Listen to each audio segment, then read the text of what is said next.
I say this non-judgmentally, but up until the Evergreen incident, you had a pretty routine professor life at university. I mean, nothing. You were not on the map of the interwebs, or you hadn't had any controversies up until the Evergreen incident.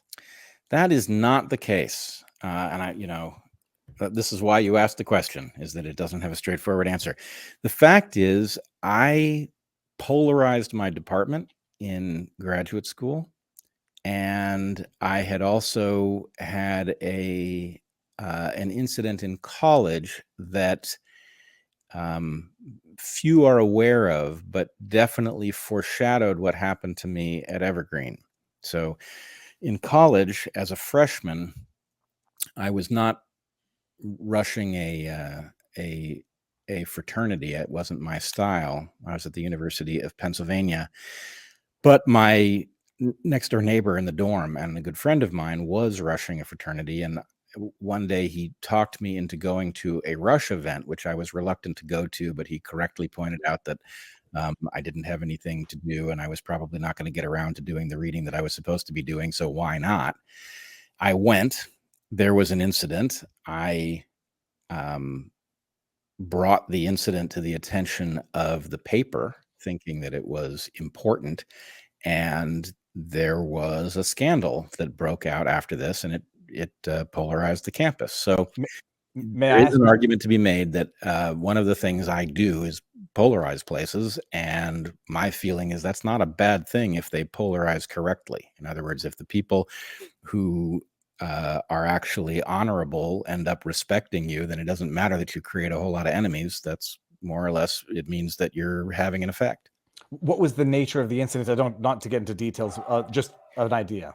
The ZBT fraternity had hired, so Penn is in a depressed Black neighborhood in Philadelphia, and the fraternity in question was a wealthy Jewish fraternity that had hired Black prostitutes from the neighborhood, and it had done so through a guy who appeared to be their pimp, who they brought on stage to introduce these women, and then they enacted a mock rape of these women in which the rushes of the fraternity had to participate. It was a hazing event from the point of view of the rushes, but it was also a pretty despicable display and pretty insensitive to the neighborhood in which the college existed.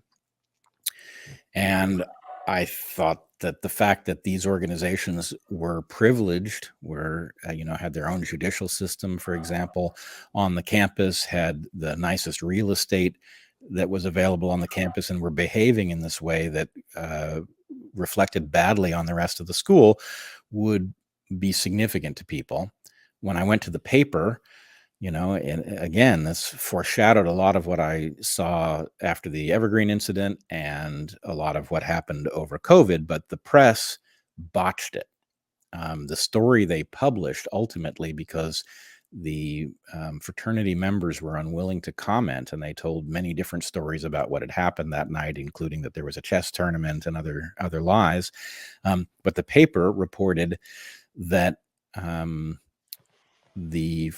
several fraternities had hired strippers, and then they used quotes from me that were not about stripping at all. They were about this mock rape that had taken place. And so in the context of a story about fraternities hiring women to take off their clothes, my comments seemed overheated, and it caused me to be mocked. And so I insisted that they let me write an editorial in which I explained what I was actually commenting on.